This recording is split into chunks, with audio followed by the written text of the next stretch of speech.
જી ગુરુજી પ્રણામ. પ્રણામ ગુરુજી પ્રણામ. સંતોષ ઇન્દિરાબેન બધાને પ્રણામ. પ્રણામ ગુરુજી પ્રણામ. નવતત્વ પ્રવચન નંબર 33.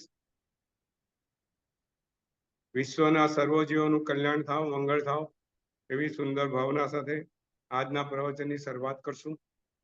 મંગલમ ભગવાન વીરો, મંગલમ ગૌતમ પ્રભુ, મંગલમ સ્થૂલભદ્રાધ્યાય, જૈન ધર્મોસ્તુ મંગલમ.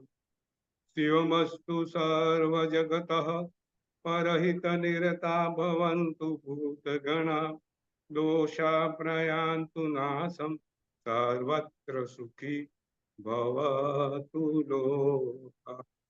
સર્વત્ર સુખી. એક સુંદર વાસ્તી આજની પ્રવચનની શરૂઆત કરશું. આજે જગતના બધા જીવોની બધાના એક સામાન્ય પરિસ્થિતિ, બધાને યુવાન દેખાવું છે. કોઈને વૃદ્ધત્વ જોઈતું નથી, કોઈને મૃત્યુ જોઈતું નથી.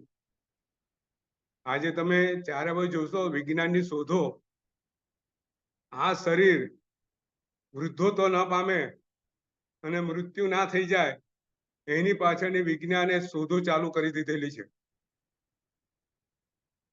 એક અમેરિકાની અંદર બહુ મોટી બ્રાયન જોન્સન નામની વ્યક્તિ છે, ત્યારે બધા નામ સાંભળ્યું હશે. એ વર્ષના ખાલી $200 કરોડ પોતાને યુવાન રહેવા માટે શું કરવું પડે એના માટે ખર્ચે છે કે જેથી યુવાનને યુવાન લાગે. આજે મોટી મોટી દવાની કંપનીઓ તમારી ચામડી પર કરચલી ના પડે, તમારી સ્કિન યુવાનને યુવાન દેખાય, તમારું શરીર યુવાન રહે, એના માટે બધી પ્રકારની શોધો ચાલી રહી છે. અમરત્વ અને યુવાન આજે જગતના બધા જીવોને ગમે છે. મળેલા ભોગ શોખ કોઈને છોડવા નથી. અને તમે જોશો માઇકલ જેક્સન અમેરિકાનો યુવાનોનો આઈડલ, એને પોતે યુવાન રહેવા માટે પોતે પુષ્કળ પૈસા કમાયો છે, યુવાનોના દિલોમાં છાવી ગયેલો છે, અને એને પોતાને યુવાન રહેવું છે. એના માટે એ ઓક્સિજન હબ, ત્યાં અમેરિકામાં ઓક્સિજન હબ હોય છે કે જેથી તમે વધારે ઓક્સિજન મેળવી શકો, લંગ્સને પુષ્કળ ઓક્સિજન આપી શકો, અને ફેફસા બળવાન થઈ જાય એટલે તમારું વૃદ્ધત્વ પાછું ખેંચાઈ જાય, યુવાની ટકી રહે. એના માટે ઓક્સિજન હબની અંદર રહેતો હતો. પછી એની ચામડીને કોઈ ઇન્ફેક્શન ન લાગે એટલા માટે ઘરની બહાર નીકળતો નહોતો.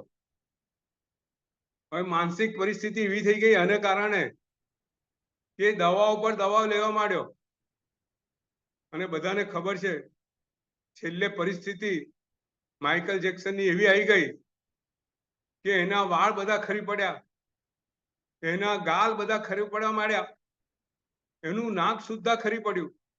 એટલી ખરાબ દશા આવી ગઈ. આ યુવાનીની ઘેલછાની અંદર કેટલાય લોકો પોતાનો જાન ગુમાવી દે છે. આજે તમે જુઓ નીતિન, આજે છે ને ડોક્ટર MD થયા પછી પ્રેક્ટિસ કરતો નથી પોતાની, પોતે કોસ્મેટિક સલૂન ઊભું કરી દે છે, કોસ્મેટિક સર્જરી, કારણ એમાં કમાણી વધારે છે. આજે વાળ નીકળી ગયેલા હોય એને વાળ માથા પર લગાવવા છે, ચામડીને કંઈક થઈ ગયું તો ચામડીને નવી કરવી છે, નાક સીધું કરવું છે, આંખ સીધી કરવી છે, ભમર સીધી કરવી છે. હજારો લાખો ડોલરો એની પાછળ આજે જઈ રહ્યા છે. મોહ શોખ, રૂપ, ગંધ, સ્પર્શ, આ બધું ઉત્તમમાં ઉત્તમ જોઈએ છે, પરંતુ વખત કોઈને છોડતો નથી, સમય કોઈને છોડતો નથી. આપણે ત્યાં વેદની અંદર યાયાતિ રાજાનો બહુ અદ્ભુત પ્રસંગ કીધેલો છે. આ વાત આજની નથી, પુરાણોમાં આ વાત નોંધાયેલી છે. યયાતિ રાજા પોતે યુવરાજ છે, પરંતુ એના મોટા ભાઈએ દીક્ષા લીધેલી છે, એટલે એના પિતા એને રાજ્ય સોંપે છે. એને રાજ્ય તો સોંપે છે, પરંતુ રાજ્ય સોંપ્યા પછી આયાતી રાજા પોતાને ભોગ સુખની અંદર પોતે એટલો બધો ગળાડૂબ હોય છે કે એક વખત એની પત્ની સાથે આવેલી સ્ત્રી સાથે એ કામ ભોગ કરે છે. એની પત્નીના સસરાને ખબર પડે છે, એ તો ઋષિ હોય છે, અને ઋષિ આયાતીને શ્રાપ આપે છે કે તારું યૌવન ખલાસ થઈ જાય. આયાતી મુશ્કેલીમાં પડી જાય છે, પોતા ઋષિને બધી વાત કરે છે.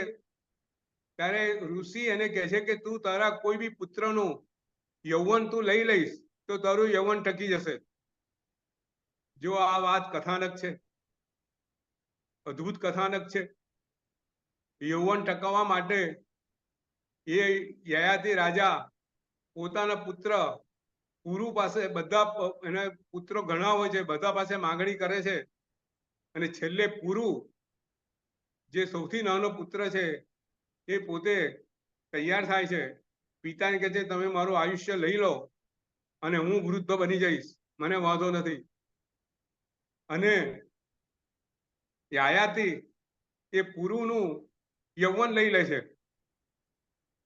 અને આ બાજુ પુરુ વૃદ્ધ થઈ જાય છે. યૌવન યયાતિને મળી જાય છે, ભોગ સુખ એના ચાલુ થઈ જાય છે, રાજા છે.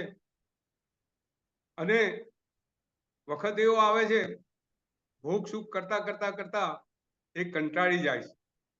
નીતિન, આ ભોગ સુખો છે ને ક્યાંય સુખ આપતા નથી.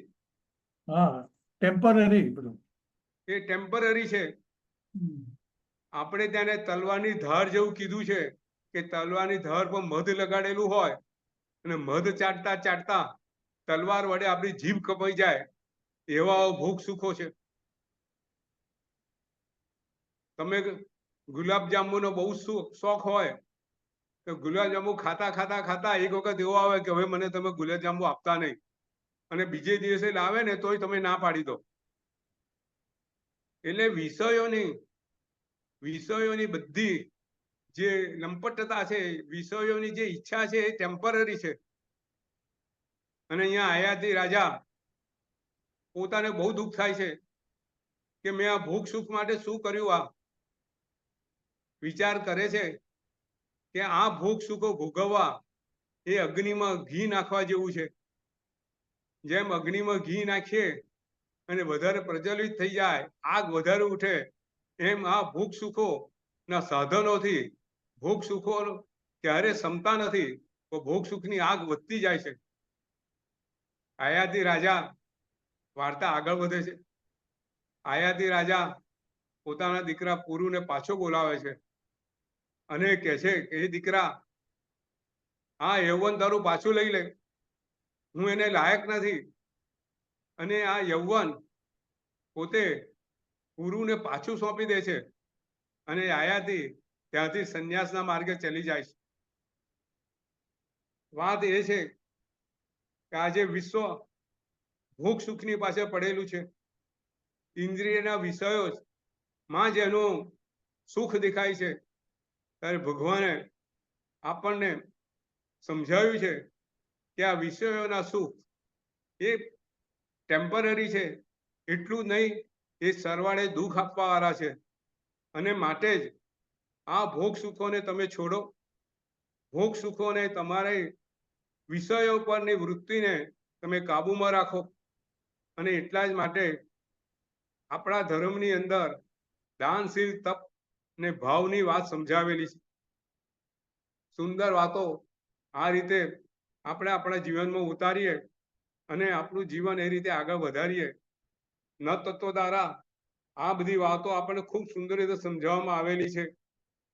પુણ્ય પ્રકૃતિ દ્વારા મળેલી વસ્તુઓ છેવટે પાપની અંદર કન્વર્ટ ના થઈ જાય એટલા માટે આપણું જીવન પુણ્યનું બંધી પુણ્ય મારું બને.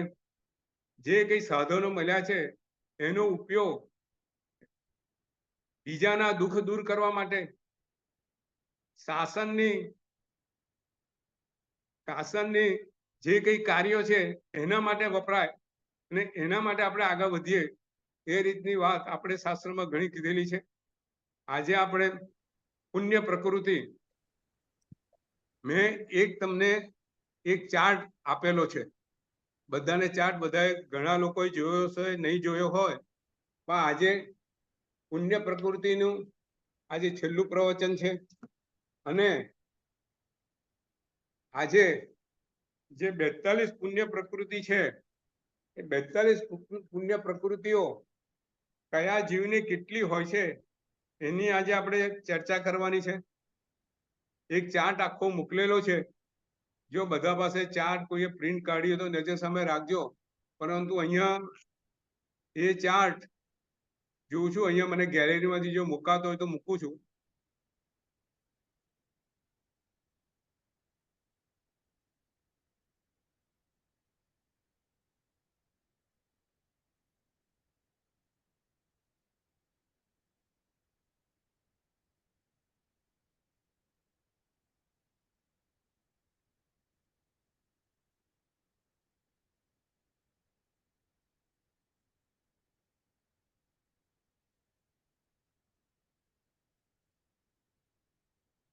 ઓકે, આ ચાર્ટ બધાને દેખાય છે?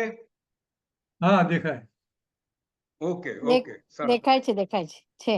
Okay okay.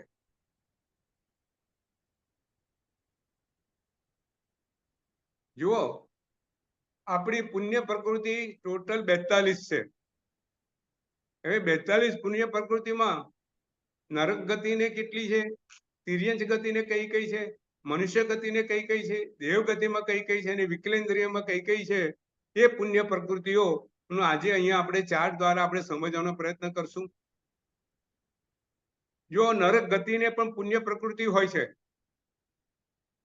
આપણે સમજી લઈએ કે નરક ગતિમાં પણ પુણ્ય પ્રકૃતિ હોય છે, એવી રીતે વિકલેન્દ્રિય પણ પુણ્ય પ્રકૃતિઓ હોય છે. તો સૌથી પહેલા આપણે પહેલી પુણ્ય સાતાવેદનીય, જો સાતાવેદનીય પુણ્ય પ્રકૃતિ બધી ગતિમાં હોય છે. નરક ગતિને પણ ગઈ રીતે વાત કરેલી કે નરક ગતિમાં જ્યારે તીર્થંકર ભગવાનના 5 કલ્યાણકોનો સમય હોય છે ત્યારે નરકના બધા જીવોને સાતાવેદનીનો અનુભવ થાય છે. બાકી નરકની અંદર હંમેશા અસાતાવેદનીય કર્મનો ઉદય હોય છે. પરંતુ તીર્થંકર ભગવાનના 5 કલ્યાણકો વખતે એમને સાતાવેદનીયનો અનુભવ થાય છે, માટે ત્યાં સાતાવેદનીય નરક ગતિમાં મૂકવામાં આવેલી છે. તિર્યંચ ગતિને સાતા હોય છે, જ્યારે ખોરાક ને બધું લેતા હોય છે, ઊંઘ લેતા હોય છે, એ રીતે એને સાતાવેદનીય તિર્યંચ ગતિમાં હોય છે. સાતા અસાતા હોય છે, ત્યાં અસાતા વધારે હોય છે, સાતા ઓછી હોય છે, પણ સાતાવેદનીય કર્મ પ્રકૃતિ ત્યાં નામ કર્મ હોય છે. એ રીતે મનુષ્ય ગતિમાં સાતાવેદનીય હોય છે, દેવ ગતિમાં, અને વિકલેન્દ્રિય એટલે એકેન્દ્રિયથી માંડીને ચૌરેન્દ્રિયના બધા જીવો એ વિકલેન્દ્રિયમાં, બરોબર. તો સાતાવેદનીય બધામાં છે. પછી ઉચ્ચ ગોત્ર નરક ગતિમાં હોતું નથી, તેમજ વિકલેન્દ્રિયમાં ઉચ્ચ ગોત્ર પુણ્ય પ્રકૃતિ હોતી નથી. તિર્યંચ ગતિમાં હોય છે. તિર્યંચ ગતિમાં કેવી રીતે હોય છે?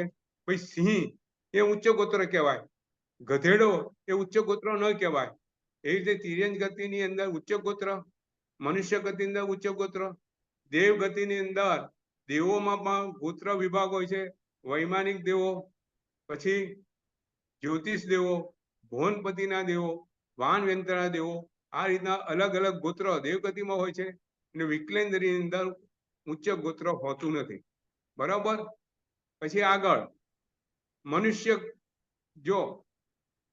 મનુષ્ય ગતિ, મનુષ્યની પૂર્વ કર્મ અને મનુષ્ય આયુષ્ય, આ 3 વસ્તુ ફક્ત ખાલી મનુષ્યની ગતિમાં હોય છે, બરાબર છે.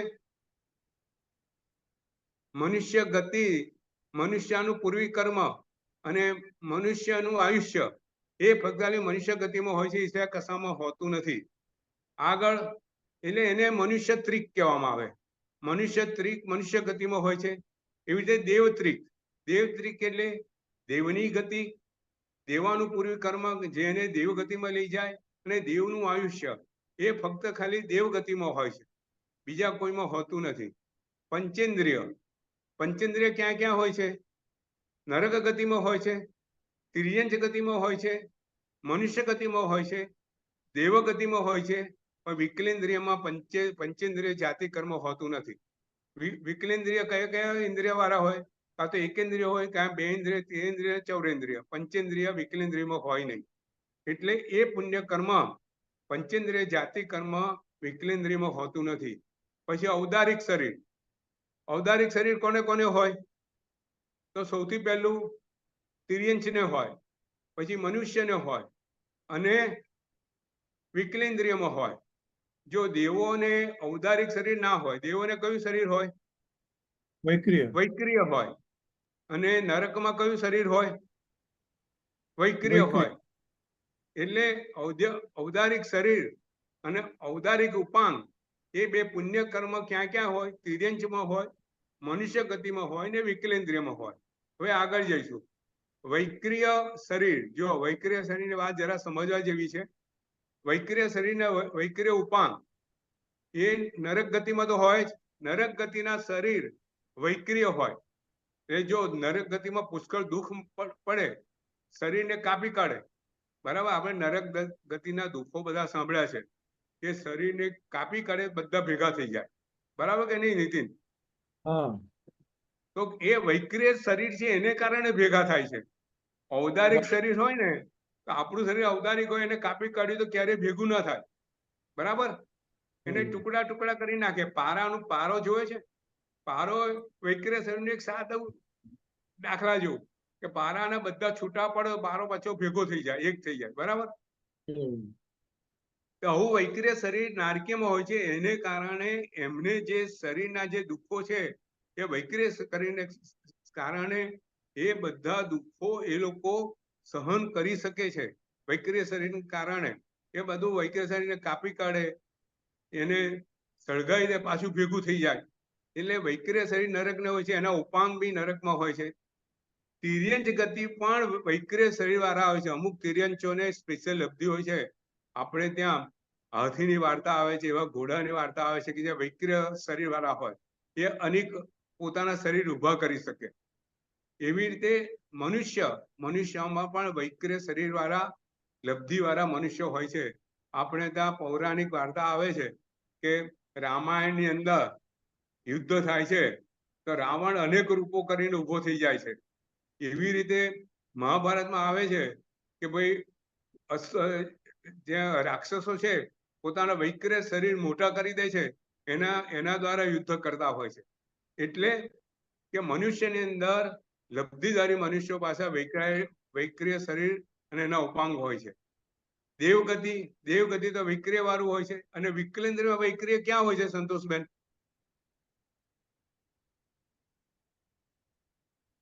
સંતોષબેન, વૈક્રિય શરીર વિકલેન્દ્રિયમાં ક્યાં આગળ હોય છે? નીતિન,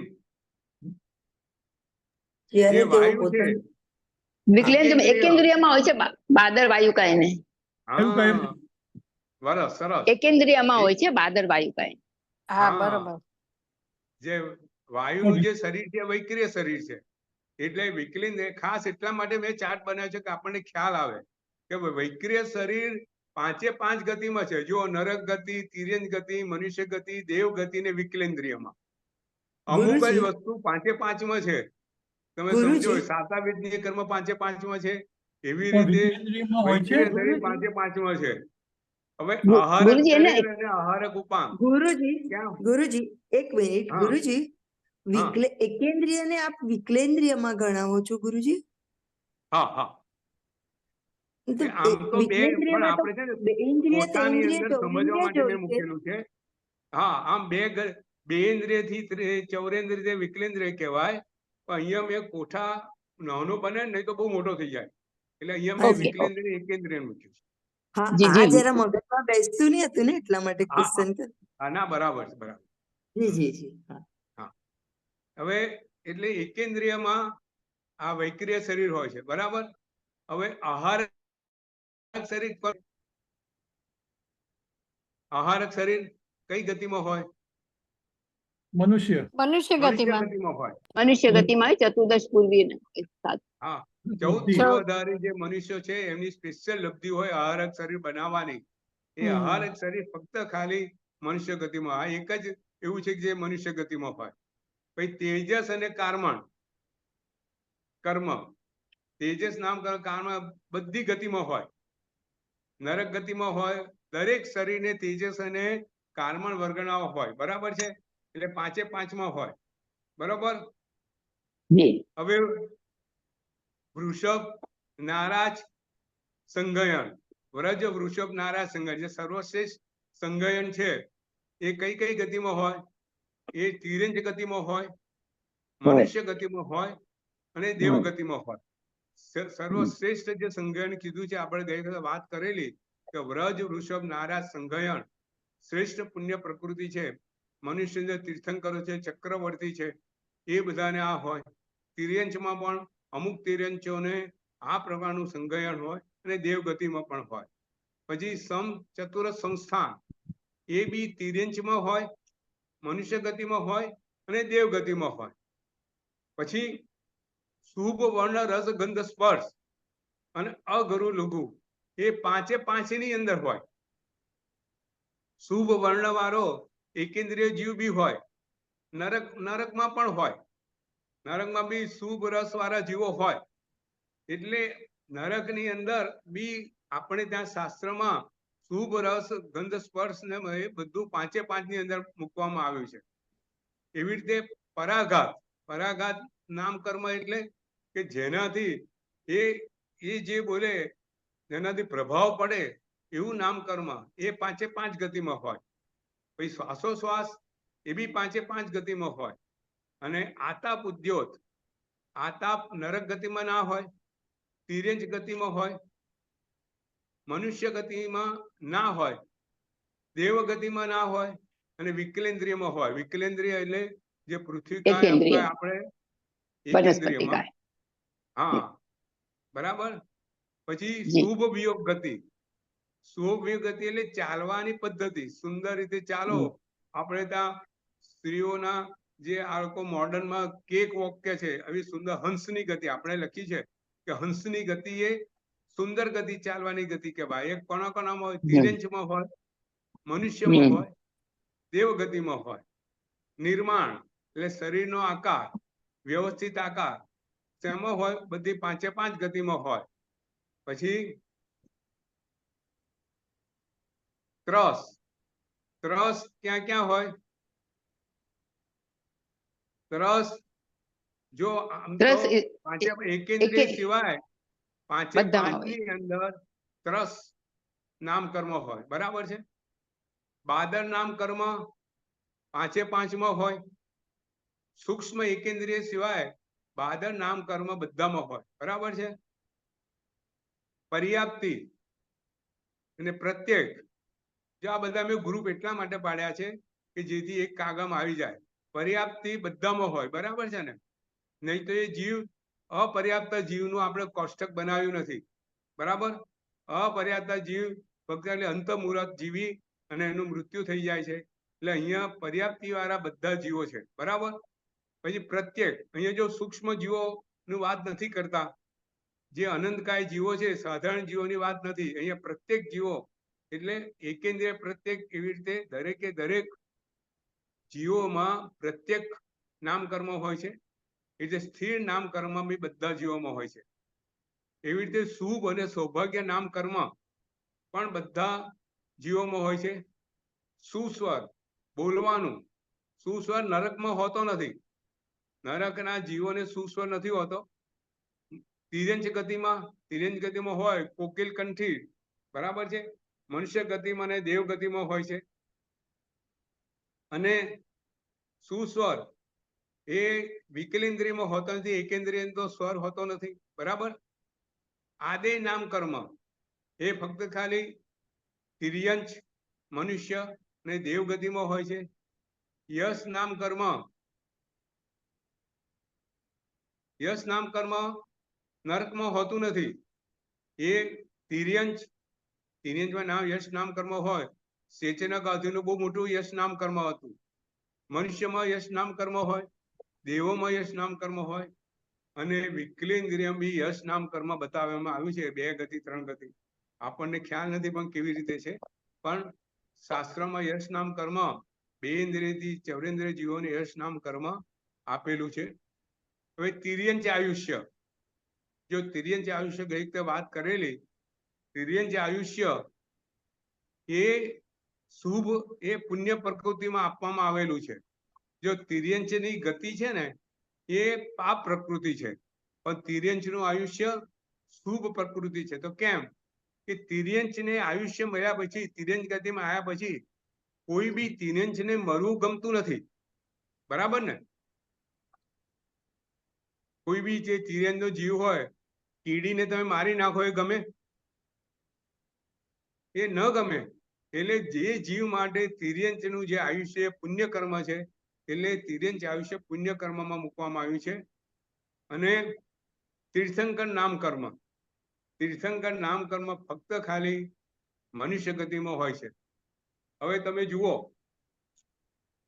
તિર્યંચની અંદર, હવે નરક ગતિમાં કેટલા નામ, કેટલી પુણ્ય પ્રકૃતિ છે જુઓ. તિર્યંચ નરક ગતિમાં સૌથી ઓછામાં ઓછી પુણ્ય પ્રકૃતિ શેમાં છે?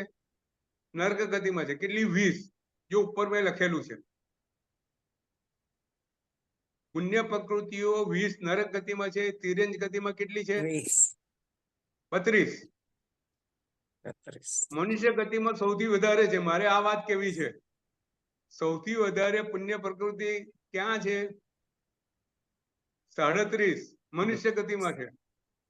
તો મનુષ્યનો જન્મ પુષ્કળ પુણ્ય કર્યું હોય ત્યારે મનુષ્ય ગતિનો જન્મ મળે છે, બરાબર છે નીતિન? સૌથી વધારે પુણ્ય પ્રકૃતિ મનુષ્ય ગતિમાં છે. દેવ ગતિમાં 32 છે અને વિકલેન્દ્રિયમાં 22. એટલે નરક ગતિમાં સૌથી ઓછી, પછી વિકલેન્દ્રિયમાં, પછી તિર્યંચ ગતિમાં, પછી દેવ ગતિમાં, અને સૌથી વધારે 37 મનુષ્ય ગતિમાં. દેવ ગતિમાં સાતાવિદ્ય પુષ્કળ હોય છે, સુખ હોય છે, પછી એ લોકોને તીર્થંકર નામ કર્મ હોતું નથી, પછી આહારક નામ કર્મ હોતું નથી. એટલે મનુષ્ય તો ઔદારિક શરીર તો હોતું નથી, બરાબર છે. એટલે આ બધું હોતું નથી. એટલે દેવ ગતિની અંદર મનુષ્ય ગતિ કરતા પુણ્ય પ્રકૃતિ ઓછી છે, બરાબર છે. તો આ સાથે આપણે અહીંયા પુણ્ય પ્રકૃતિની વાતો અહીંયા એ પ્રવચનની પૂર્ણાહુતિ કરીએ છીએ.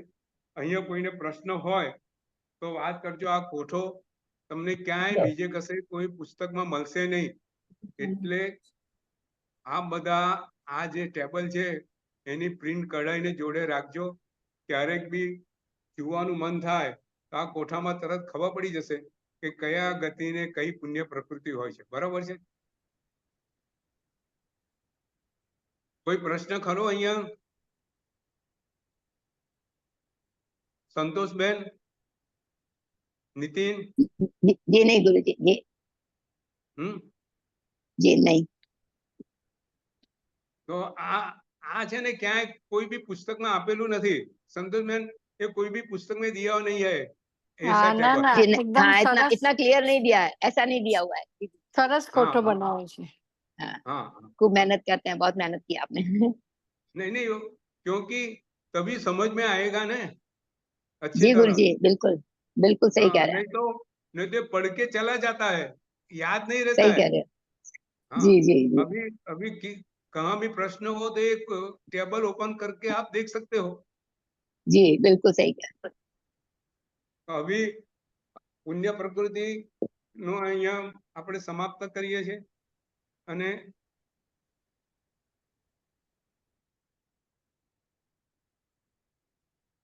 આપણે આજે પાપ પ્રકૃતિ એના પર આજે આપણે આગળ વધશું. પાપ તત્વની અંદર આપણે પાપ પ્રકૃતિઓ 82 છે. એ 82 પ્રકૃતિ પર સમજતા જતા પહેલા પાપ શું છે અને પાપ કેવી રીતે થાય છે એની આપણે પહેલા વાત કરશું. એને સમજવાનો પ્રયત્ન કરશું કે જેથી આપણને એ પાપ કરતા આપણે અટકીએ કે જેથી પાપ પ્રકૃતિમાં આપણે જઈએ નહીં. જો પાપ પ્રકૃતિઓ પુણ્ય પ્રકૃતિ ખાલી 42 અને પાપ પ્રકૃતિઓ કેટલી છે? 82 છે. એટલે આપણે પાપ કરીને પાપના ફળ ભોગવવાના જગ્યાઓ ઘણી બધી છે. એટલે એ આપણે એને એવોઇડ કરવું છે, એને બંધ કરવું છે, એને રોકવું છે. તો પાપ એટલે શું? જો પાપ છે ને, આપણે ત્યાં શાસ્ત્રમાં લખેલું છે કે પાપ એ સૌથી પહેલો પાનો અર્થ એવો થાય કે પાસા, બંધન. એટલે આત્માને જે બંધનમાં રાખે છે એનું નામ પાપ. પાપથી આત્મા બંધનમાં મુકાય છે, એટલે એને પાપ કીધું છે. બીજું છે પાડવું. આત્માને એના ગુણોથી પાડે એ પાપ. આત્માને મલિન કરે એ પાપ. આત્માને નીચે ઉતારે એ પાપ. એટલે પાપ એટલે આત્માને મલિન કરે, આત્માને એની પ્રગતિમાંથી પાછો પાડે, એ બધું પાપ. તો જે કઈ અશુભ ક્રિયાઓ છે એ બધી પાપ છે. જો આ જીવ છે ને, પોતાના મન વચન ને કાયાના યોગથી પોતે જે કઈ પ્રવૃત્તિ કરે ત્યારે એ કર્મ બાંધે. એટલે હંમેશા જીવ ક્ષણે ક્ષણે સમયે સમયે કર્મ બાંધતો હોય છે. બરોબર? આખા આયુષ્ય ભવની અંદર એક જ વખતે 8 પ્રકૃતિના કર્મ બાંધે. બરાબર? મનુષ્ય કોઈ બી જીવ એના જીવનકાળની અંદર 8 પ્રકૃતિનો કર્મ એક જ સમય બાંધે. કોઈક વખત 7નો બાંધે, કોઈક વખત 6 પ્રકૃતિ બાંધે, કોઈક વખત 5 પ્રકૃતિનો કર્મ બાંધે, કોઈક વખત 4, કોઈ 3, કોઈ 2. પરંતુ કોઈ બી સમય, કોઈ બી સમય એક પ્રકૃતિ કર્મ બાંધે ને બાંધે. જીવ પોતે સંસારી જીવ પોતાની મન વચન કાયા યોગથી જે કઈ પ્રવૃત્તિ કરે છે, એમાં જે કઈ કસાયો છે, જે કઈ મનના અધ્યવસાયો છે, જે કઈ એની માન્યતાઓ છે, એને કારણે પોતે કર્મ બાંધતો હોય છે. જ્યારે અશુભ ભાવ હોય છે, અશુભ અધ્યવસાય હોય છે, ત્યારે એની પ્રવૃત્તિ દ્વારા એ અશુભ કર્મ બાંધે છે.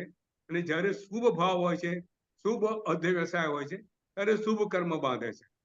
અશુભ કર્મ બાંધે એ પાપ કર્મ કહેવાય, અને એનું જે ફળ મળે એ પાપ કહેવાય. બરોબર? તો આજે આપણે પાપ, શાસ્ત્ર કીધું છે કે પાપના 18 સ્થાનો છે. પાપના કેટલા સ્થાનો છે? 18 સ્થાનો. પાપનું પ્લેટફોર્મ, જ્યાંથી પાપ આપણે ઊભું કરીએ, પાપ કરીએ, એ કેટલા પ્લેટફોર્મ કહે છે? 18. આપણે પ્રતિક્રમણ કરતા બોલીએ છીએ ને, પુરુષાવાદ. બરોબર. બરોબર? હા. તો આ 18 પાપ સ્થાનક છે, જેનું નામ શું કીધું છે? પાપ સ્થાનક. એ પાપના સ્થાન છે. જેવી રીતે બસ સ્થાનક હોતું નથી, બસ સ્ટોપ. બસ સ્ટોપ માંથી શું થાય? બસો ત્યાંથી ઉપડે. બરાબર? બધી બસો ત્યાંથી ઉપડે. એટલે બધા પાપોનું ઉગમ સ્થાન એ 18 પાપ સ્થાનક છે. બરોબર? આપણે 18 પાપ સ્થાનકને આજે સહેજ સામાન્ય રીતે સમજીશું, બહુ ડિટેલમાં જવું નથી. પરંતુ આપણે એના પછી જે 82 પ્રકૃતિ છે એને આપણે સમજવાની છે. એ સમજતા પહેલા જે 18 પાપ સ્થાનક છે એને આજે આપણે સમજવાનો પ્રયત્ન કરશું. અને 18 પાપ સ્થાનક દ્વારા જે 82 પ્રકૃતિ ઉભો થાય છે એ ફરી આગળ આપણે સમજીશું. બરોબર? તો સૌથી પહેલું કયું? પ્રાણાતિપાત. પ્રાણાતિપાત. પ્રાણાતિપાત નો અર્થ શું થાય? પ્રાણ અતિપાત. બરાબર ને? પ્રાણ વત્તા અતિપાત. નીતિન, તન તો તું પ્રાકૃત ભણે છે, બરાબર ને? પ્રાણ વત્તા અતિપાત. અતિપાત એટલે નુકસાન, વિનાશ, નાશ કરવો. એટલે પ્રાણનો નાશ કરવો એટલે પ્રાણાતિપાત. પ્રાણનો વિનાશ કરો, પ્રાણને નુકસાન પહોંચાડવું, કોઈ બી જીવના પ્રાણને નુકસાન પહોંચાડવું, એનો નાશ કરવો, એ બધું પ્રાણાતિપાત. તો પ્રાણ કેટલા છે નીતિન? સંતોષબેન? જીવને પ્રાણ કેટલા? 10 પ્રાણ. 10 પ્રાણ. 10 કયા પ્રાણ. કયા? 3 મન વચન બલ કાયા બલ, 3 મન વચન કાય બલ, પછી એક આયુષ્ય, એક શ્વાસોશ્વાસ, પછી અને 5 અને ઇન્દ્રિય. પછી 5 ઇન્દ્રિયો. 5 ઇન્દ્રિયો. 5 ઇન્દ્રિય. 5 ઇન્દ્રિય. બરાબર. જી. તો આ 10 પ્રાણમાંથી કોઈ બી પ્રાણને જ્યારે જીવ નુકસાન પહોંચાડે, એનો નાશ કરે, એ બધું પ્રાણાતિપાત પાપ કહેવાય. બરાબર, ખ્યાલ આવી ગયો? જી. તો આપણે ત્યાં પ્રાણાતિપાત સૌથી પહેલું મૂકવામાં આવ્યું છે, કારણ કે કોઈના જીવની હત્યા કરવી, કોઈના જીવને નુકસાન પહોંચાડવું, એ જીવને સૌથી વધારે દુઃખ પહોંચાડવાનું કાર્ય કરે છે. આપણે ત્યાં ઘણા દાખલા છે. આપણે નરક ગતિની વાત કરતા હતા, તો જીવ હિંસા, જે જીવ પોતાના જીવનમાં પુષ્કળ જીવ હિંસા કરતો હોય, એને મોટે ભાગે નરકનું આયુષ્ય મળે. બરાબર છે? જી. આજે તમે જુઓ, જે કોઈ માંસાહાર કરતા હોય છે, જીવોની હત્યા કરતા હોય છે, પંચેન્દ્રિય જીવોની હત્યા કરતા હોય છે, એને મોટે ભાગે નરકાયુષ્ય લોકો બાંધતા હોય છે. આપણે ત્યાં એક દાખલો છે શ્રેણિક મહારાજાનો. કોઈ પ્રશ્ન કરે કે આટલા બધા માંસાહાર કરે છે, તો એના પછી એ લોકો ગતિ કઈ? તો શાસ્ત્રમાં લખેલું છે કે માંસાહાર કરવાની ગતિ મોટે ભાગે, એટલે અવશ્ય રીતે એ નરક ગતિમાં જ જાય છે, સિવાય કે એના જીવનમાં પરિવર્તન આવી જાય. બરોબર છે? તો માંસાહાર કરવા વાળા, જીવ હત્યા કરવા વાળા, એ લોકોનું નરકાયુષ્ય બંધાય છે, જે માંસાહાર કરવા વાળાનું. આપણે ત્યાં શ્રેણિક મહારાજાનો દાખલો છે. શ્રેણિક મહારાજા જ્યારે ધર્મ પામ્યા નતા, ત્યારે કાયમ શિકાર કરવા જાય, અને શિકાર એક વખત શિકાર કરતા કરતા એમને જોયું કે એક હરણી બહુ આગળ દોડી રહી છે, એ ગર્ભવતી છે. એટલે એમને પોતાને બાણ એવું ચલાવ્યું કે દોડતી જે હરણી છે એના ગર્ભ ઉપર સીધું બાણ લાગી ગયું. હરણી ત્યાં મરી જાય છે. શ્રેણિક મહારાજા ખૂબ ખુશ થાય છે અને ત્યાં પહોંચે છે અને જુએ છે પોતાના બાણથી એ હરણી તો મરી ગઈ છે, એનો ગર્ભ પણ મરી ગયો છે. એટલે પોતે ખૂબ અભિમાનની અંદર બોલે છે કે વાહ વાહ, આજે મેં કેવો અદ્ભુત શિકાર કર્યો કે મારા એક બાણથી 2 જીવન મેં મારી કાઢ્યા. અને એવી જ વખતે એ નરકનું આયુષ્ય બાંધે છે. બરાબર? તો જીવ પોતે આવી રીતના પ્રાણાતિપાતથી નરકના આયુષ્ય બાંધતો હોય છે. એટલે પ્રાણાતિપાત સૌથી પહેલું છે કે જીવ પોતે આ પ્રાણોને, બીજાના પ્રાણોને નુકસાન કરતા બચે. પછી બીજો કયો છે પ્રાણાતિપાત? પછી આપણે સાદું લઈએ મૃષાવાદ. જો મૃષાવાદ. પ્રાણાતિપાતમાં આપણે ત્યાં છે ને ઈર્યાવય જે સૂત્ર છે ને, એમાં આપણે બીજા જીવોને કેવી રીતે નુકસાન પહોંચાડે છે એની વાત છે. બરાબર સંતોષબેન? જી. જી ગુરુજી. જી. હા. એકેન્દ્રિયા, બેન્દ્રિયા, ત્રિન્દ્રિયા, પંચેન્દ્રિયા, અભિયા, વત્તિયા, લેસ્યા, સંગયા, જી. સંગત્યા, જી. જી. પર્યાવ્યા, કિલ્લામિયા, ઉદ્દવિયા, ઠાણો ઠાણ, શંકામિયા, જીયો વૌરવિયા. જીવને લાત મારી, ધૂળોથી ઢાંક્યા, એમને ભેગા કર્યા, એમને ઘસ્યા એકબીજા સાથે, એમના સ્થાનથી દૂર કર્યા, જીવોને વવરાવ્યા, જીવોને એમને ઉદ્વેગ કર્યો, ખૂબ દુઃખ આપ્યું. આ બધું પાપ છે, આ પ્રાણાતિપાતની અંદર આવી જાય. એટલે આપણે ત્યાં જો સાધુ ભગવાનનું જીવન છે ને, 5 મહાવ્રતો વાળું છે. 5 મહાવ્રતો એટલે કે એમને જે જીવન છે એમાં આવા પાપો બિલકુલ શૂન્ય કક્ષાના હોય, એમના ભાવથી તો કરે જ નહીં, અને પોતાના જીવનમાં જાણતા અજાણતા કરી જાય તો તેનાથી એમનું પ્રાયશ્ચિત આવે. એટલે સાધુ ભગવાન તો છે ને, ક્યાંક બી બહાર નીકળે, કઈ બી પ્રવૃત્તિ કરે, જાય બહાર જાય, ગોચરી માટે જાય, કશા કામ માટે જાય, પાછા આવે એટલે સૌથી પહેલું એમને કયું સૂત્ર કરવાનું હોય? ઈર્યાવય. ઈર્યાવય સૂત્ર દ્વારા પ્રાણાતિપાત જે કઈ જીવોને પ્રાણનું નુકસાન થયું હોય ચાલતા બોલતા એ બધું અહીંયા એ પોતે ક્ષમા માગે છે અને મિચ્છામિ દુક્કડમ કરે છે. એટલે 5 આપણે ત્યાં શ્રાવકો માટે 5 અનુવ્રત છે. એ લોકો સૂક્ષ્મ હિંસા છે, આપણે ત્યાં સ્થૂળ હિંસા શ્રાવકો ન કરે એના માટેનું આ પ્રાણાતિપાત અનુવ્રત આપણે ત્યાં હોય છે. બરાબર સંતોષબેન? પછી આગળ બીજું કયું? મુસાવાદ. મૂસાવાદ. મૂસાવાદ એટલે શું? શાબાશ. મૂસા એટલે શું? જૂઠું બોલવું. જૂઠું. આપણે ત્યાં જૂઠાનું બહુ સુંદર વાત કરી છે. જો આપણે એટલું જૂઠું બોલ્યું નથી લખ્યું. બીજા જીવને અહિત થાય, બીજા જીવનું ખોટું થાય, બીજા જીવ એને પચાઈ ના શકે, એનાથી દુઃખ થાય, એવું કશું બી બોલવું એ બધું મૂસાવાદમાં છે. આપણે ત્યાં બહુ સુંદર દાખલો છે.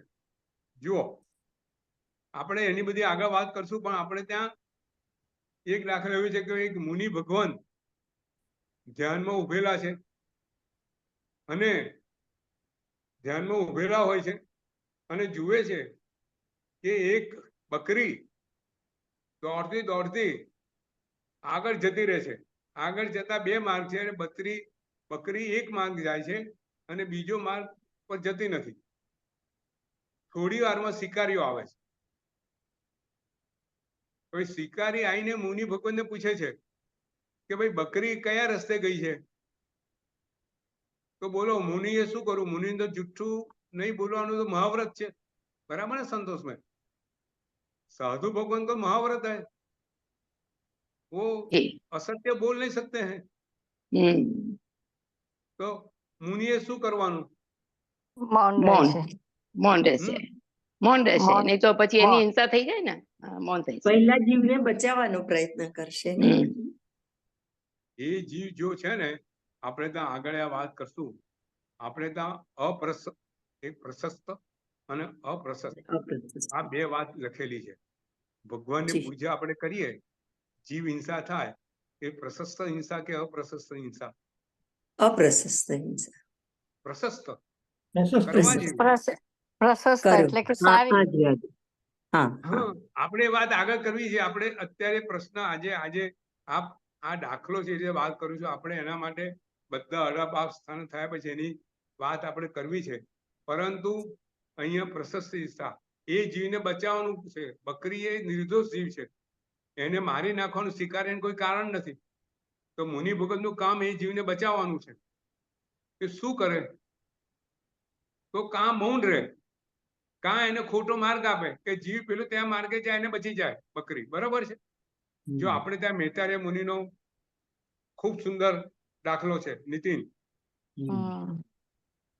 મેતાર્ય મુનિ છે, પોતે સોનીને ત્યાં ગુજરી કરવા માટે ગયા હોય છે, ગુજરી લેવા માટે ગયા હોય છે. અંદર જ્યારે જતા હોય છે, સોની ભગત છે, શ્રેણિક મહારાજાનું સોની છે, અને મુનિ ભગવાનને એને માને છે. જ્યારે મુનિ ભગવાનને આવતા જોવે છે, સોની છે ને એ એના જવલા ઘડતો છે શ્રેણિક મહારાજા માટે. જો આ દાખલો કેટલો તાદસ્ય છે કે શ્રેણિક મહારાજા સોનાના જવલા કાયમ સવારે પોતાના સેવક પૂછે કે ભગવાન ક્યાં છે? સેવક જવાબ આપે દોડતો દોડતો સવારે કે ભગવાન આ દિશામાં છે. તો શ્રેણિક મહારાજા આ સોનાના જવલાથી એ તરફ સાથીઓ કરે.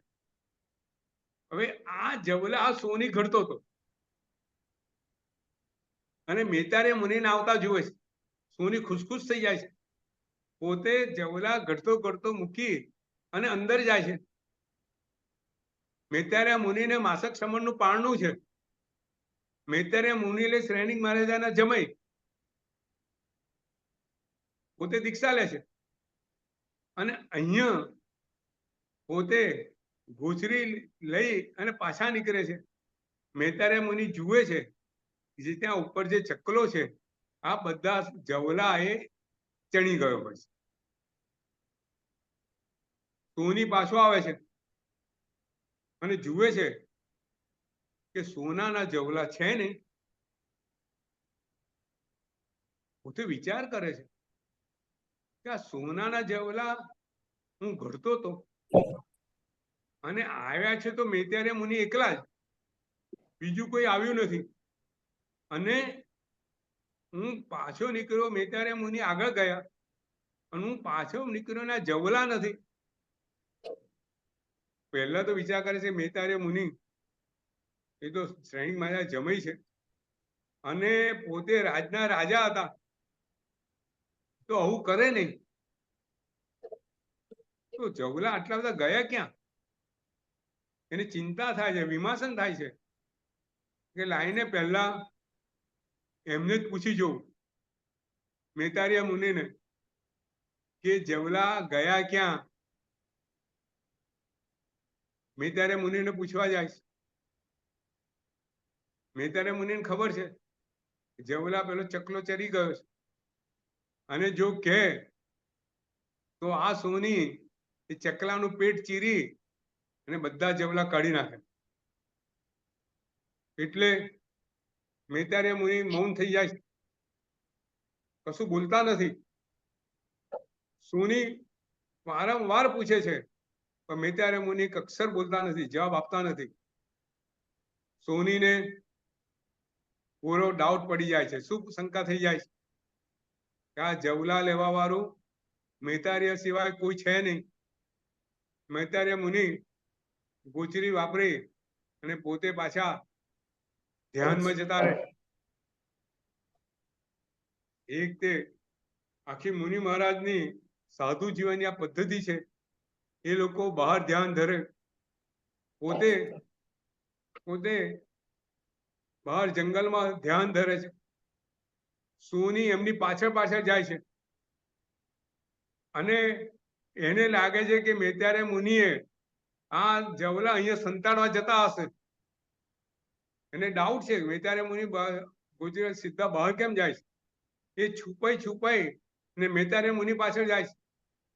મેતારિયા મુનિ અહીંયા ધ્યાનમાં ઉભા રહે છે. સોની પાછો આવે છે, મેતારિયા મુનિને પૂછપૂછ કરે છે. મેતારિયા મુનિ મૌન ધારણ કરી લે છે. એમને પોતાના કારણે એ જીવની હત્યા થાય એ પસંદ નથી. અને ત્યારે સોની પોતાની પાસે એક ચામડું હોય છે, સોની એક ચામડું રાખતા હશે, જે ચામડું એ મેતારિયા મુનિને માથામાં વીંટે છે, કચકચાઈને બાંધે છે. એવું બાંધે છે કે જેથી આખું જે મગજ છે એ આખું સંકોચાઈ જાય. આ બાજુ મેતારિયા મુનિ સૂરજના તડકામાં ધ્યાન ધરતા હોય છે. આ બાજુ સૂરજની ગરમી અને ચામડું આખું એનું મગજ ફાટફાટ થાય છે. અને મેતારિયા મુનિ પોતે ત્યાં સોની ઉભો હોય છે. સોની ત્યાંથી ખસતો નથી કે મેતારિયા મુનિ બોલ્યા વગર જશે નહીં. પણ બને છે એવું મેતારિયા મુનિ આ ચામડાને ભાગથી તેમનું મૃત્યુ થઈ જાય છે. પણ મેતારિયા મુનિ બોલતા નથી. આ છે ગુરુ ભગવાનનું, આ છે મુનિ ભગવાનનું અસત્ય, આ એમનું મહાવ્રત. મેતારિયા મુનિ ત્યાં કેવળ જ્ઞાન થાય છે અને મોક્ષે જાય છે. વાત એ છે કે આ રીતે મૂર્છાવાદ નું એટલે સત્યનું પાલન મુનિ ભગવાન તો આ રીતે કરતા હતા. પ્રાણીથી જીવનું બી પાલન આપણે ત્યાં ખૂબ બધા એક ચડે એવા પ્રસંગો છે કે મુનિ ભગવાન તો પોતાનું જીવન પ્રાણાદિપાત જીવોની રક્ષામાં કેવી રીતે આપી દીધું. આજે બધી વાત દાખલા પ્રસંગો વધારે લેવા નથી, અમુક વખતે લઈશું. બીજું મૂર્છાવાદ, ત્રીજું અદત્તા દાન. અદત્તા દાન નો અર્થ શું? અદત્ત એટલે ચોરી, દીધા વગરનું, દાન આપ્યા વગરનું. દત્ત એટલે આપવું, દાન કરવું. અદત્ત એટલે આપ્યા વગરનું, કોઈ ન આપે એ વસ્તુ લેવી એટલે અદત્તા દાન. બરાબર? આમ તો ચોરી કરવી એનો સ્થૂળ અર્થ છે, પણ આપણે ત્યાં સૂક્ષ્મ અર્થ કહેવામાં આવ્યો છે કે કોઈ વસ્તુ ન આપે છતાં આપણે લઈએ, એ બધી વસ્તુ આપણે ત્યાં ચોરી કરવામાં આવી છે. કે દાખલા તરીકે રસ્તામાં વસ્તુ પડેલી છે એ બી આપણે લઈ ના શકાય. નીતિન, કારણ કે કોઈએ આપણને વસ્તુ આપેલી નથી, એમાં આપણી એના માટે માલિકીની નથી. એના માટે હા. તો પુણ્ય શ્રાવક નું કેવું સરસ દ્રષ્ટાંત છે. હા, રસ્તામાં હાર મને ખ્યાલ નથી, પણ રસ્તામાં હારનો કઈ દાખલો છે ને?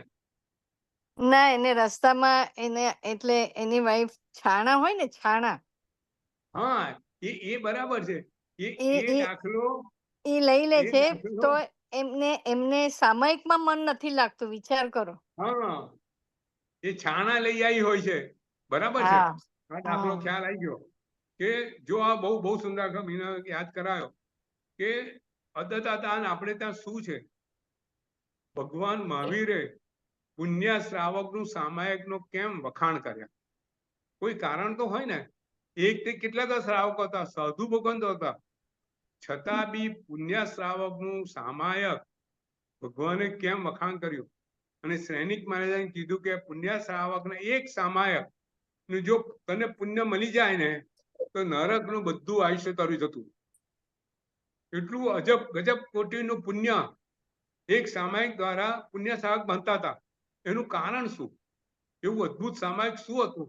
એનો એક સુંદર દાખલો છે, મીનાબેને યાદ કરાવ્યો કે પુણ્ય શ્રાવકનું જીવન કેવું હતું. પોતે એક જમાનામાં શ્રીમંત હતા, પુષ્કળ પૈસો, પણ ભગવાનની પરિગ્રહની વાત સાંભળી અને એમને બધું વસ્તુ દાન કરી દીધી, કોઈ સંપત્તિ રાખી નહીં. અને પોતે શું કરે? સવારે પોતે રૂની પુણ્ય બનાવે, એ વેચે. એ વેચીને જે પૈસા આવે એ પૈસાથી એ પોતે એ લોકો મને ખ્યાલ પ્રમાણે એક દિવસ ઉપવાસ કરે અને એક દિવસ એકાસન કરે. હા, બરાબર છે. બે જણને ખાવા જેટલું હોય, પોતે એક દિવસ એક જણ ખાય અને બીજા એક કોઈને જણ બીજે ખવડાવે. ખા. હા, બરાબર છે. હવે મને ખ્યાલ પ્રમાણે એક વખત બને છે એવું કે પુણ્ય વેચાતી નથી, એવું કઈ બને છે ને, અને એમના પત્ની બહારથી છાણા રસ્તામાં પડ્યા હોય છે, કીધા વગર લઈ આવે છે અને એ છાણાની રસોઈ બનાવે છે. પુણ્ય શ્રાવક પોતે સામાયિકમાં બેઠા છે. એમનું જો આ ખોરાક અદતાદાનનો ફ્યુઅલમાંથી ખોરાક બનેલો છે, પણ આ જીવની પાત્રતા કેવી? એમને એ સામાયિકમાં બેઠા છે અને સામાયિકમાં જે ઉત્કૃષ્ટ દશા એમને જે પ્રાપ્ત કરવી જોઈએ એ આજે પ્રાપ્ત થતી નથી. એ લેવલ સુધી પહોંચતા નથી. એમને કંઈક ડંખ લાગે છે કે આજે કંઈક ખૂટી રહ્યું છે. સામાયિકનું જે ભાવ જે આવવો જોઈએ એ આજે આવી શકતો નથી. એટલે એની પત્નીને પૂછે છે કે આજે આપણે એવું કશું શું કર્યું કે મારું સામાયિક આજે મારે સિદ્ધ થતું નથી. ત્યારે પત્ની વિચાર કરતા કરતા કહે છે કે આજે હું છાણા લઈ આવી હતી પૂછ્યા વગરના, અને એને કારણે આજે આ રીતની પરિસ્થિતિ નિર્માણ થયું છે. એટલે અદતાદાન આપણે ત્યાં આ રીતે બી કીધેલું છે કે કોઈની કીધા વગરની વસ્તુ બી તમે લઈ ના શકો, એ પણ ચોરી કહેવાય. બરાબર છે. એ અદતાદાન. પછી ચોથું મૈથુન, અબ્રહ્મનું સેવન એ બી પાપ છે. અને અબ્રહ્મ એટલે બીજી પત્ની કે બીજી સ્ત્રી કે બીજો પુરુષ એવું નહીં, પોતાની પત્ની સાથે બી બ્રહ્મચર્યનું પાલન એ બી આપણે ત્યાં અનુવ્રતમાં આવેલું છે. બરાબર છે. મનથી, વચનથી અને કાયાથી બ્રહ્મનું સેવન એ પુણ્ય છે અને અબ્રહ્મનું સેવન એ પાપ છે. બરાબર છે. પછી આગળ કયું? પરિગ્રહ. પરિગ્રહ એટલે શું? આપણે ત્યાં બહુ સુંદર વાતો કરી છે. પરિ વત્તા ગ્રહ. પરિ એટલે ચારે બાજુનું ભેગું કરવું એ પરિગ્રહણ કરવું, એટલે ચારે બાજુનું ગ્રહણ કરવું એ પરિગ્રહ. હવે આપણે ત્યાં લખ્યું છે કે ખાલી સંપત્તિ હોવી એ પરિગ્રહ નથી, પણ સંપત્તિ પાછળ આપણી આસક્તિઓ હોવી, આપણી મૂર્છા હોવી એ પરિગ્રહ છે. બરાબર. આપણે ત્યાં પરિગ્રહ એ લખ્યો છે. સાલીભદ્ર ત્યાં 99 પેટી આવતી હતી, એ પરિગ્રહ નતો. કારણ કે 99 પેટી બીજે તો છોડી દેતો હતો. એને 99 પેટી પ્રત્યે કોઈ મૂર્છા હતી નહીં. જુઓ, બરાબર કે નહીં? તો એ સાલીભદ્ર એ બધું વસ્તુ છોડી શકે છે, સંયમ જીવન લઈ શકે છે. જ્યારે મમ્મણ શેઠ એક લાડવો, આપણે ત્યાં પરિગ્રહ માટે મમ્મણ શેઠનો બહુ અદ્ભુત પ્રસંગ આપણને આપેલો છે. ઓહો, 8:15 વાગી ગયા, 8 ને 10. આજે પ્રવચન આપણે આવતી વખત પરિગ્રહનો મમ્મણ શેઠનો દાખલો લઈશું અને પછી આગળ બીજા જે 13 પાપ સ્થાનો છે એની સામાન્ય સમજૂતી મેળવીશું. પછી અપ્રશસ્ત અને પ્રશસ્ત શું છે એની વાત કરશું, ખૂબ સુંદર વાત કરશું. અને ત્યાર પછી 82 પાપ પ્રકૃતિની વાત કરશું. આજે એ પ્રવચનની સમાપ્તિ કરીએ છીએ. કઈ પ્રશ્ન હોય તો પૂછો. સંતોષબેન? जी नहीं, बहुत अच्छा समझा रहे हैं आप, बहुत अच्छा. ગુરુજી એક હા ડાઉટ છે પૂછું એક હા ડાઉટ છે હા પૂછું હા આ હા તીર્થંકર નામકર્મ આપે મનુષ્ય ગતિમાં કીધું ને, તો તે હા. નરક ગતિ અને દેવગતિમાં પણ હોય ને? એમાં જેમ શ્રેણિક રાજાનો જીવ અત્યારે નરક ગતિમાં છે, તો એમની સાથે તીર્થંકર નામકર્મ તો છે જ ઉદયમાં ને ના આવ્યું ગુરુ. હોય. ઉદયની વાત કરો છો આપ? હા, તીર્થંકર નામ પ્રકૃતિ ઉદયમાં ક્યારે આવે? મનુષ્ય ભયમાં. હાજી, હા બધી ઉદયની વાત છે. હા હા એ તો તીર્થંકર નામ કર્મ બાંધીને ગયા, પણ ઉદયમાં ક્યારે આવ્યું? મનુષ્ય ગતિમાં. હા, ઉદય મનુષ્ય ભાવમાં, પણ એમના હમ. એમના અંદર તો રહેલું જ હોય ને તીર્થંકર નામકર્મ તો. એ એમની નામ સાથે કર્મ તો આપણે ઉદયની વાત છે. આ બધી ઉદય દેવ નરક ગતિના જે પુણ્ય પ્રકૃતિ એના ઉદયની વાત છે કે ભાઈ આવું શરીર મળ્યું, આવું વૈક્રિય શરીર મળ્યું. બાકી એને નરક ગતિ વાળા જીવ, એને બી મનુષ્ય ગતિ નામ કર્મ તો ક્યાંય બાંધેલું હોય ને. બરાબર હાજી, ને? હા હા, તો હા એવું નહીં. એ મનુષ્ય છે, એ ભવની અંદર તીર્થંકર નામ કર્મ એનું ઉદયમાં આવ્યું એમ. બરાબર? જી જી દરેક હા દેવ. હા બરાબર છે? હા એટલે આપણે ચલો, સારો ઉદયની વાત, પ્રશ્ન છે. હા હા હા ઉદય માટે આપણે શું બધા હા. વિચારીએ છીએ એમ. હમ. જી જી હા બરાબર છે. બીજું કોઈ? સારો પ્રશ્ન તો ગુડ. મને બી આવો વિચાર આવેલો, તમારો વિચાર જેવો જ કે ભાઈ હા તીર્થંકર નામ પર મહારાજા લઈને ગયા હતા, હા તો ત્યાં કેમ નહીં? તરત ભાઈ આ હા ઉદય ને બરાબર છે ગુરુજી. હા હા ક્લિયર થઈ ગયો, ડાઉટ જેવો થયો ગયો ને એટલે ક્વેશ્ચન કર્યો. મેં કીધું ના, ક્લિયર થઈ સારું જાય સારું. એમ. જેટલા હા પ્રશ્નો હોય ને એટલું હા આપણી પાસે જવાબ ના હોય તો ગુરુ ભગવાન પાસે જઈને એનું સોલ્યુશન આપણે આપીએ. બરાબર? જી હા અને એકેન્દ્રિય વાત સાચી હતી. મેં વાંચ્યું હતું, પણ મારે પેલો કોઠો પાડો હતો ને, તો એકેન્દ્રિય હા કયો કોઠો પાડો એટલે મેં એકેન્દ્રિય મેં નીચે લખ્યું હતું એકેન્દ્રિય એવું અંદર. બરાબર. મેં વાંચ્યું નથી ને, ના, સારું એટલે મેં કીધું આ બે મેં લખ્યું છે, વિક્લેન્દ્રિયમાં એટલે એટલે તરસ જોશો ને એમ એકેન્દ્રિય લખ્યું. હાજી હા મેં વાંચ્યું નથી ખોટો, એટલે પણ હા મને હા. ખ્યાલ આવ્યો મેં કીધું વિક્લેન્દ્રિયમાં કેમ સારું. ના, આપડી બી ભૂલ થાય ને, એવું કઈ ઓછું બોલવામાં ભૂલ થાય. આપણે તો ના એટલે સચિવ આપણું પેલું ક્લિયર થતું જાય ને, તો આપણને ધ્યાન બી આવતું જાય. પાછું હું અત્યારે કરાવું છું ને નવતત્વના ક્લાસ, તો આપણા ડાઉટ હા બી હા. ક્લિયર થતા જાય એમ, તો આપણે બીજાને સરસ. સામે સમજાવી શકીએ. હા. તો આ જી કોઠો જી ખાસ તમે એને કોઠો ખાસ બતાવજો. જી હમ. સરસ હા ને, પ્રણામ ગુરુજી. પ્રણામ. તો હવે પ્રવચનની સમાપ્તિ કરીએ છીએ નવકાર મંત્ર બોલીને.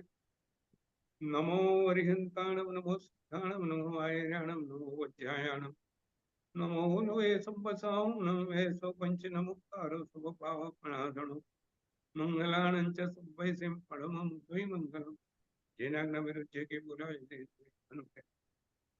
મિચ્છામિ. પ્રણામ. ખૂબ પ્રણામ. સરસ, એટલે સુખ શાંતિ. બહુ સરસ. ભગવાનની વાણી છે. હમ આપણે તો ખાલી નિમિત્ત રૂપ છે. અને લોકો તો ખૂબ સરસ 18 પાપસ્તાનું રત્નસ્વામી મહારાજ સાહેબનું સાંભળો તો આંખમાંથી પાણી આવી જાય એવી રીતે સાચે એ પ્રેઝન્ટ કરે.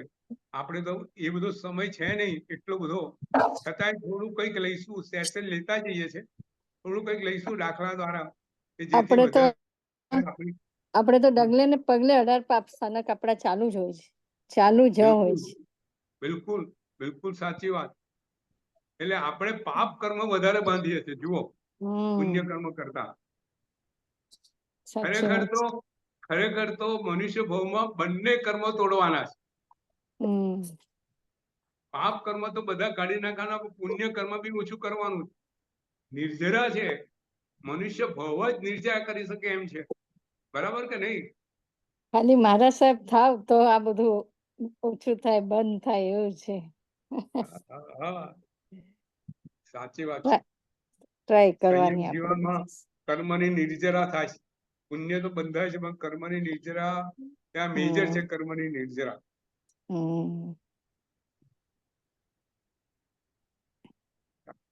પ્રણામ. જય જેના જિનેન્દ્ર. જેના ઘરે જે કઈ બોલાય તે પ્રણામ. પ્રણામ. પ્રણામ. પ્રણામ.